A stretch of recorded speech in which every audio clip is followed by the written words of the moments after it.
Assalamu alaikum wa rahmatullahi wa barakatuh. Urmattu telegörçülөр, nazarыңыздарда Rayyan Teleberүүсү. Бүгүнкү коногубуз Бактыяр Ажы Шарапов. Устаз, кош келипсиз. Аллах таалам илимиңизге, ишиңизге, өмүрүңүзгө береке берген болсун. Урматтуу теlegөрчүлөр, бүгүнкү берүүбүздө бактылуу үй бүлө. Канткенде үй бүлө бактылуу болот. Бүгүнкү үй бүлөлөрдү кантип сактап калабыз? Ушул туурасында сөз болмокчу. Аллах таалам өзүнүн Кур'ан-ы Керими Улуу китебинде көптөгөн аяттарда үй бүлө туурасында айтканда, силер ошол өзүңөрдүн үйүңөрдө тынчтануу үчүн, урмат, сый, ырайымдуулук, мээримдүүлүк болуш үчүн силерди ушинтип үй бүлө кылдым деген аяттарда көп келет. Алла таалам барыбызды өзү Алла таала Кур'ан-ы Керимде айткандай бактылуу, ырайымдуулукка, мээримдүүлүккө бөлөнгөн үй бүлөлөрдөн кылган болсун, барыбыздын үй бүлөбүздө. Устаз, айтсаңыз, биз бактылуу үй бүлө дегенде кандай үй бүлөнү айтабыз? Assalamu alaikum, hurmatlı cemaat. Birinciden Allah Teala'ya çeksin maktolar. Cenab-ı Peygamberimize salavat ve selamlar olsun. Makto cenab salavattan keyin Allah Teala har birinizde oşol baktılуу үй бүлөдөн кылган болсун. Амин. Чынында эле жакшы теманы алыпсыздар. Көйгөйлүү, ал орчундуу. Бүгүнкү күндө жалпы инсаниятка керектүү тема. Эми урматтаган ар бир инсан эле дегиле ар бир эле жаны бар нерсе бул бактылуу болушту каалайт да. Бирок чынында эле адам баласы өзүнүн каалоосу менен бактылуу болуп, өзүнүн каалоосу менен бактысыз боло албайт. Бактылуу болушлук үчүн Аллах Таала бактылуулукту кайсыл жерге койгон болсо, ошол жерден издеш керек. Өзүнүн эрежелери бар демек. Өзүнүн эрежелери бар. Албетте Аллах Таала бактылуулукту динге койгон, дин пайгамбарыбыздын ыйык мээнети менен келген. Ошондон мен айтам, кайсыл эркек дин менен жашаса, алган аялы сөзсүз бактылуу болот. Кайсыл аял дин менен жашаса, күйөөсү сөзсүз бактылуу болот. Кайсыл эркек аял экөө тең дин менен жашаса, балдары сөзсүз бактылуу болот. Кайсыл эркек аялдын балдары дин менен жашай турган болсо, ата эне сөзсүз бактылуу болот. Ошондон бул бактылуулук динге коюлган, башка жерден издешлик бул өзү туура эмес. Бул эрежеден башка эреже таап бактылуу болуп кетем деп элестете албайсың. Элестете албайсың, ал күнүмдүк рахатка балышың мүмкүн. Себеби ар ким ар кандай ойлойт, бир айда мен үй салып эле алсам, бактылуу болот элем. Үй салып алды. Эми машина алып алсам, бактылуу болот элем. Машина алып алды. Машина алган, машинаны алмаштырсам, жок, мына ошентип эле бизде кыргызда жакшы сөз бар. Бай байга жетем дейт, кедей байга жетем дейт, бай кудайга жетем дейт депчи. Байган сайын бул нерселер көбөйгөн сайын кайра бактысыздык, кайра жетишпегендик, кайрадан өзүңө өзүң кыйынчылыкты алып келесиң, машакатты алып келесиң. Бүгүнкү күн айтпаса деле белгилүү, мен деген царский кеселге барсаң, бүт бардыгы өзүн өзү түрмөгө камаган да. Камераларды койгон, сигналисаларды койгон, замокторду калган, итти багалган, охранник дагы бар. Ошондо деле жүрөктө тынчтык жок да. Себеби дин тынчтык бул Аллах Кур'анда айтат го, ала bizikri la tatmainal qulub, Аллахты эстесеңер, жүрөгүңө тынчтык келет. Демек, ошол динди алып, Аллах Тааланы эстеп, өкүмдөрүн аткара турган болсо, жүрөк тынч боло турган болсо, бар болсо 5, жок болсо 15, ошондо пайда болот. Алла разы болсун, устаз. Эми ошол бактылуу үй бүлө эмнеден курулат? Ооба. Албетте, бизде негизи үй бүлө башталганда чынында эле бизде жакшы сөз бар го. Кыз менен жигит үйлөнгөндө бул үйдүн фундаменти болот. Ал эми бир туугандары бул стенасы болсо, ата энеси аладын крышасы болот депчи. Бактылуу үй бүлө ушул баш кошуудан башталат чынында эле. Ак нике менен, шариатта коюлган нике менен. Мен ушуну кааладым деп эле өзүнчө эле, өз алдынча эле каалагандай жашоо менен эмес, балким ошол шариатта коюлган нике кыйышлык менен экөө жана эр катындын башталышлыгы бул экөөнүн бири-бириге мээримдүүлүк, бири-бирине болгон сүйүү, бири-бирине болгон ишеним, андан кийин экөөнүн максаты бир болуштугу, бир жерден чыгышлыгы эң негизги бактылуулукту алып келе турган мына ошол нерсе. Бүгүнкү күндө эми бизде айтып өтпөдүк, устаз. Эсептерге карасак дагы ажырашуулар көп болуп атат да. Ооба. Өзгөчө жаштары дагы мурункуга караганда азыр ажырашуулар көп болуп жатат. Туура. Бир жагынан карасаңыз, жашоонун мүмкүнчүлүктөрү, жеңилдиктери мурункуга караганда көп. Кыйынчылык аз, мурункуга караганда азыр. Бирок ошого карабастан ажырашуулар көп болуп жатат да. Ошол жерде дагы айтсаңыз, эмне себептен эми сиз дагы имам катары немеге жалпы карапайым элге аралашып жүрөсүз да. Ооба. Эмне себептен ушундай болуп жатат? Bunun себептери чынында эле динге болгон туура түшүнүктүн жоктугунан деп эсептейм мен өзүм. Себеби келген карасаң арыздануулары болбогон эле бир себеп да. Болбогон эле. Bir үйгө күбөлүк болдум, bir үйгө күбө болдум, үй бүлөгөчү. Чынын айтканда алардын жашоосундай эсептелүү эле жашоо да. Хан сарайда жашоо. Жакшы жашоо. Өтө жакшы жашоо. Үйүндө ушу стенада эле неме турат, телевизор, тамак аш бышырышпайт, салып койсо, тамак аш бышыра турган немеси бар экен. Аягы аппарат печкеси бар. Идиш аяк жуубайт, салып коет. Кала ишенесизби? Кир дагы жуубайт да. Апарып салып коет. Булардын урушуну мен салдым, сен апарып жай. Урушу деди. Урушу ушун деди. Сен жайдың мына ошол. Кыскасы мына ушундай. Эми ошолго барсам, айтат, күйөөсүнүн айдаганы баягы чоң жол тандабас деп коебуз да, Паджеро. Аялыныкы Lexus. Айланайын, ооба. Кыскасы үйүндө менден башканын бардыгы бар да. Бардык мүмкүнчүлүк. Бардык мүмкүнчүлүк ушунчалык жеңил, деги суу ташыганды көрбөйсүң, суу ташыбайт, от жакканды көрбөйсүң, газ менен ушунчалык жеңил жашоо, бирок экөө не дейт, уже келишпей калган. Биз ажырашпасак болбойт. Неге десе, эми болбогон нерсе деп карасаңыз, күйөөсү айтат, мынабыл дейт, эркектер менен жүрөт. Ошон үчүн мен кызганып, мен уже жашай албайм. Десе ал айтат, алар эркектер эмес, ал менин шефим дейт. Bir жумушта иштейт экен, шеф экен. А бул болсо өзү кыздар менен жүрөт. Десе ал кыздар эмес, алар менин секретарым дейт. Анан менден өткөн секретарың барбы, менден өткөн шефиң барбы? Мына ушул болбогон эле нерсени себедим. Мына ушул өзү динсиздик да. Мына ушул өзү динсиздик. Мына ошонун негизинде экөө ажырашты, азыр күйөөсү өчөшүп Дубайга кетип калды. Аялы кандай жүрөт билбейм, урмат туган. Мына ошондуктан бул жерде эң негизги себептер экөөнүн максатынын эки башка болгондугу, биринчиден. Экинчиден, ушул жерде туура динди түшүнбөгөндүк. Ошол себептен ажырашуулар көп. Азыр кээ бир айтат да, үй болсо ажырашпайт эле, анан квартирада жашады, анан шарты жок болгондуктан ушундай кыйналды. Жок, алар неме эмес. Болбосом караңыз, ата бабабыз кече эле. 15 жыл. 20 жыл дейли. Сууду канча километрден ташып келген. Андагы эшек менен, флакта. Азыр деле айылда да толтура. Кир жууш өзүнчө бир маселе. Кир жууш өзүнчө маселе. Нан жагыш өзүнчө бир маселе. Тандырга от коюштук, айланайын. Ушунчалык кыйын. Жок, жамак кийимдерди кийип жүрүп, бир канча көп балалуу болдук, Ата энелерибиздин көпчүлүгү баатыр эне, баатыр ата болушту. Бүгүнкү күнү болгону 2 баласы бар, көп болсочу. Же бир баласы бар, Же бир баласы бар болсо. Анан ал дагы этажда турат. Суу ташымай жок, от жакмай жок, кир жуумай жок. Анан дагы не керек? Албетте экөөнүн ортосундагы сүйүү, махабат. Экөөнүн ортосундагы дин. Бириктирип тура турган мына ошол эле. Бала деле бириктирбейт. Демек, устаз, бүгүнкү күндөгү шарттын баардык бар болгондугу бул үй бүлөнүн ынтымак, ийгиликти сактап калат деген нерсе эмес экен. Жок.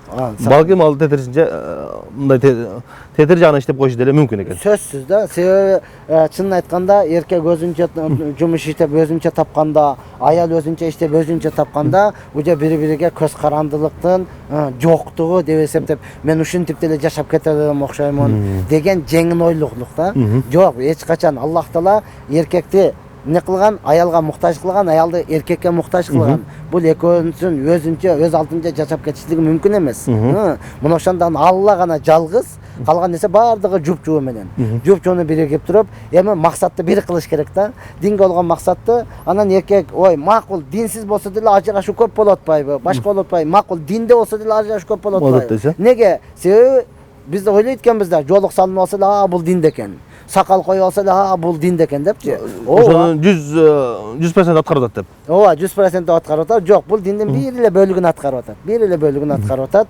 Андан кийин эми макул ажырашуу өзү шариатта бар нерсе. Качан экөө тең бири-бири менен келишпей калды, максаттары башка чыгып калды, Аллахтын кандай мүмкүнчүлүк болбой калса. Эч кандай мүмкүнчүлүк болбой калды. Мунун айтканы ага жакпайт, анын айтканы буга жакпайт. Бир сөз айтса жетпейт, эки сөз айтса ачыкчалык кылат, берги 1,5 сөз таппай кыйналып атат. Ошол учурда макул ажырашса болот, урмат туган. Анда дагы ажырашканда болду, эми мунун куда тарап өлдү, катташпай коюп душман болуп немис катарында көрүп калышлык бул өзү туура эмес да. Ажырашкан болсо деле ошол келишимдүү түрдө макул, бул өзүнчө бактылуу болсун, өзүнүн теңини таап алсын, бул деле өзүнүн теңин таап алсын деп ынтымакта эле ассаламу алейкум, амансызбы аманчылык деп сурашып кылса боло берет. Бул делечи жок нерсе эмес, бар нерсе. Бирок эң негизгиси албетте бул экөө үй бүлө жөнөкөй нерсе эмес.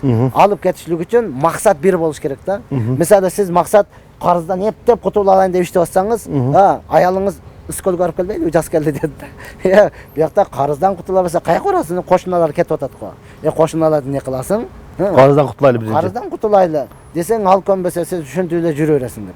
Макул, сен намаз окуйн десең, ал болсо концертке барып келбейлиби десе.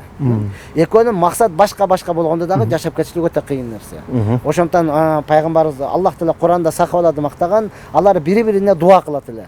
Эркек дуа кылат: "Я Аллахым, мага аялымды көзүмдөн кареги кылып бергин." Аял дуа кылат: "Я Алла, мага күйөөмдү көзүмдөн кареги кылып." Көзүмдөн кареги деген сөз менин көзүмө жакшы кылып, орусчасын айткан нормально кылып көрсөткөн деген. Бири-бирине өтө жакшы кылып. Бүгүнкү күнү ошол дуаны кылбай калдык. Алыштан алдын карасаңыз, чыкыйган кыз экен, тийиштен алдын караса кычыраган жигит экен. Ушуга тийбесем болбойт, ушуну алып албасам болбойт. Макул алды. Бирок дуа болбогондуктан ата-бабабыз айткан, жамгыр менен жер көгөрөт, бата менен эл көгөрөт. Көгөрүп кетиш үчүн, бир үй бүлө болуп кетиш үчүн сөзсүз дуа дагы керек да. Өздөрүнүкү дагы ата-эне дагы керек, үй бүлө дагы керек. Анан тойлорго чакырып калат. Үйлөнүү тойлорго дамына сүйлөп бериңиз депчи. Макул деп барсаң эле сөз бере койбойт экен да. Ал жерде тамада деген нерсе бар.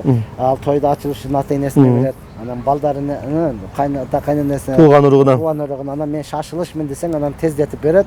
Эми карап отурсаң, чынында эле динсиз же динден алыстаганбы, жаңы турмуш куруп атканды ата-эне өзү коркутат экен да биздечи. Балам, турмуш оңой эмес, турмуш татаал. Чыдап жашайм депчи. Башында элечи. Кызды деле ошентип коркутат экен да. Эки жакты бирдей карагын, жаш кыз болсо. Ал эки жак кандай карайт? Анан не дейт? Отуң менен кирип, күлүң менен чыккан деп элечи. Жок, турмуш өтө жеңил. Турмуш өтө рахат. Турмуш ушунчалык таттуу нерсе. Качан дин менен жашай турган болсо да. Ошондон баардыгыбыз динге муктажбыз. Аллах Таала өзү жеңилдик берсин. Алла разы болсун устаз. Ушул жерде кыска нуска кылып айтып кетсеңиз, эки тарапка тең тиешелүү кылыпчы. Ушул үй бүлөнү бактылуу кылып сактап калыш үчүн эркектин мойнундагы жоопкерчиликти кыска кылып айтсаңыз, анан кийин аялдыкына өтөбүз. Ооба, эркектин жоопкерчилиги өтө чоң. Кыска нуска кылганда түшүнүктүү болбой калабы кандайча?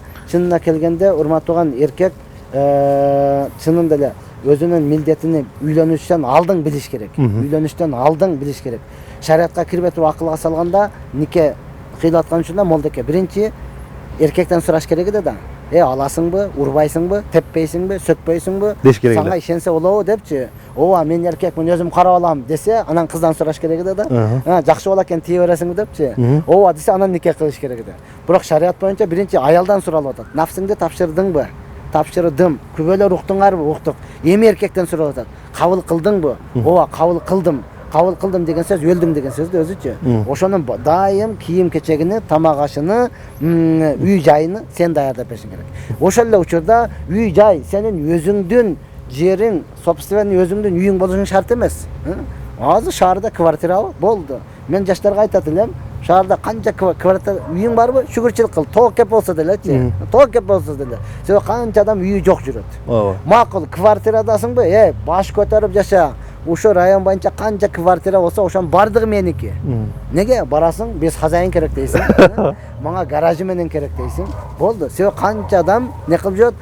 Көчөдө сел саяк болуп жүрөт, Үй жок канча. Үй жок канча жүрөт. Качып жүргөнү канча дең. Качып жүргөнү. Ошолорду да айтып атат. Мына жаз келип калды, жаз эле келсе болду. Жер бети биздин үйүбүз. Любой жерге жатып алабыз депчи. Мына ошондон эркек жоопкерчилик алыш керек. Албетте аял заты дагы тийип аткан учурда, урматтуу тууган, бул нафсин тапшырдың дедиби, болду, ата-энесинин жоопкерчилигинен чыкты. Бул эми күйөөсүдөн гана сурап иш кылыш керек. Атам көнбөдү, апам көнбөдү. Жок, атаң алардын жоопкерчилигинен чыктың. Күйөөм көнбөдү. Күйөөм макул деди. Барат экенмин, жок деди, калат экенмин. Мына ошол баш ийип жашай турган болсо, андан кийин ынтымак, махаббат келет. Өткөндө мен айттым, бирок баш ийүү ошол адал нерсеге. Арам нерсеге баш ийүү жок. Алла разы болсун. Дагы бир чоң ошол ажырашуулардын бир себеби устаз, ошол үй бүлөлөрдүн бактысыз болуп калатканын бир себеби ата-энесинин көбүнчө кыздын эмес, баланын ата-энеси менен бирге жашайт да. Ооба. Ата-энесине кызмат кылып аткан болот.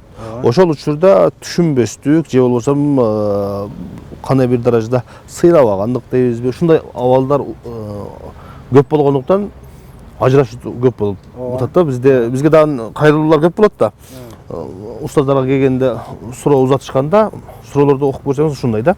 Кайнене мындай деп койду, мындай дедим, кайнесин сыйлабай койгон, айтпай койгон, келине же болбосо укпай койгон, ушундай да. Ооба. Ошон үчүн ушул жерге да токтолуп кетсеңиз. Кайнене менен келиндин отосу кандай болуш керек? Эми көбүнчө устаз кайнене жашы улуу болот. Ооба. Келин жаштаак же ото жашта. Ооба. Анан кийин бир аз жаш өткөндөн кийин түшүнүктүү болуп түшүнүп эле калат. Бирок ага чейин ошол убакта көбүрөөк түшүнбөстүк болот экен. Кайнене менен келин биригип кетишлиги бул өтө кыйын нерсе, бирок бизде жакшы сөздөр бар. Келин кайнененин камырынан болот депчи. Чынында эле бул экөө бири-бирине туура түшүнүп жашаш керек. Өзгөчө келин көбүрөөк туура түшүнүш керек. Туура кээде кайненеден деле кетет, бирок кантсе дагы ал энең. Сен турмушка чыктыңбы? Күйөөңдүн ата-энеси сенин дагы ата-энең. Сен үйлөндүңбү? Аялыңдын ата-энеси сенин дагы ата-энең.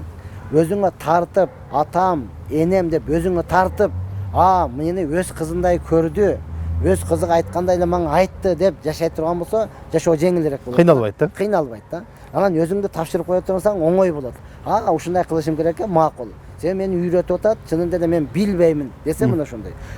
Жашоо оңой болот. Анан вакыттын өтүшү дагы өтө тез болот. Эгерде жок, мага үйрөтүп атат, менин мага буйрук кылып атат. Мага буйрук кылып атат, менин кылганымды жактырбай атат дей турган болсоң, анда жашоо өтө кыйын. Сен ар бирге сын таккандай болуп эсептенип берет. Анан сен үчүн вакыт өтпөйт да. Качан ушул үйдөн бөлүнүп чыгып кетебиз? Ошондо бактылуу болом деп. Ошондо бактылуу болом. Же болсо мына ушундан качан кутулам деген нерсе пайда болот да.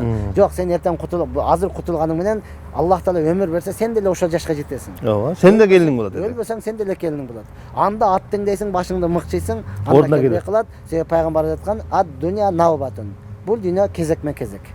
Кезеги келгенде өзүң түшүнөсүң. Ошондуктан эң негизгиси албетте кантсе дагы жаш келиндерге, эми кайнене мүнөсү дагы ата эне көптү көргөн, көп нерсени башынан өткөргөн. Ошондуктан биз келиндерге айтып элек, мүмкүн болуш өзүңүздү тапшырып койсоңуз жашоо жеңил болот. Ал деген маани эми сен кул болуп калдың деген мааниге келип жатпайт. Эч качан. Ошолордун айтканын кылып калдың сен бул жака келип кул болуп калдың. 24 саат иш кылышың керек, сен качанга чейин ушулардын кызматын кылып жүрө бересиң деген түшүнүк болуп атпайбы? Жок, пайгамбар хадисте айткан, эгер кызмат кылсаң, анан кызмат көрөсүң да. Кызматтан эч ким өлгөн эмес.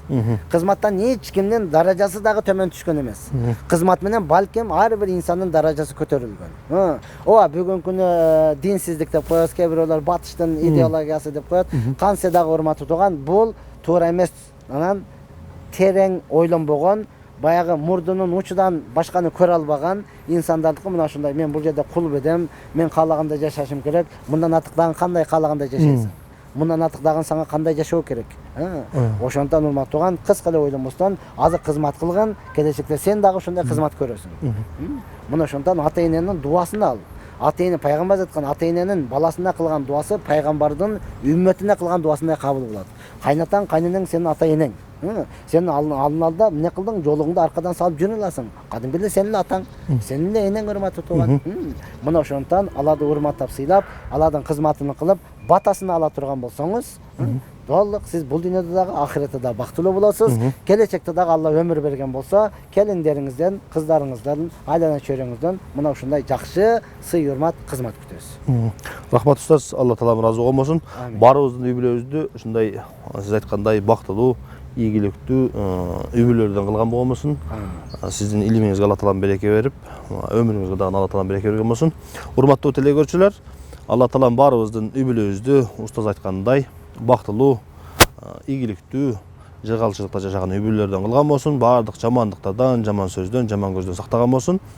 Кийинки берүүдөн кайрадан жолукканча саламатта калыңыздар. Ассаламу алейкум ва рахматуллахи ва баракатух.